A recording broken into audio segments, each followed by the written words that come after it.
चला मग आज बनवलं आहे बघा मस्त चिकन रस्सावाला, जो घरात बनवतो आपण घरगुती. तर इथं घेतले मी एक चिरलेला कांदा फोडणीला टाकले. कांदा चांगला असं गोल्डन ब्राऊन झाल्याच्यानंतर आपल्याला गोडा मसाला टाकायचा, ज्याच्यामध्ये खोबरं, कांदा, हिरव्या मिरच्या, कोथिंबीर, अख्खं गरम मसाला सगळं असतं. ते वाटण वगैरे करून असं वाटण तयार केलं होतं. आमच्या घरी ऑलरेडी हा वाटण तयारच असतो. तर मग असं वाटण घेतल्याच्यानंतर वाटणला टाकले फोडणीमध्ये. चांगलं त्याला परतून झाल्यावर याच्यामध्ये टाकणार आहे मी सुके मसाले.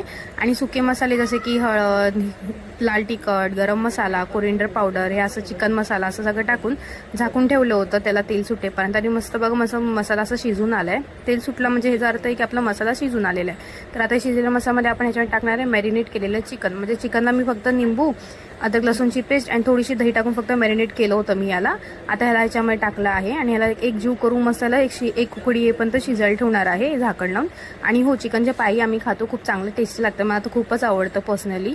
तर तुम्हाला नाही आवडतं तुम्ही स्किप करू शकता. झाकून ठेवून झाल्यावर चिकन आपला शिजतो, टाका कोथिंबीर आणि आपलं चिकन झाल्यावर मस्त तयार. तर सबस्क्राईब करा, लाईक करा, फॉलो करायला विसरू नका. पुन्हा एकदा भेटूयात. बाय.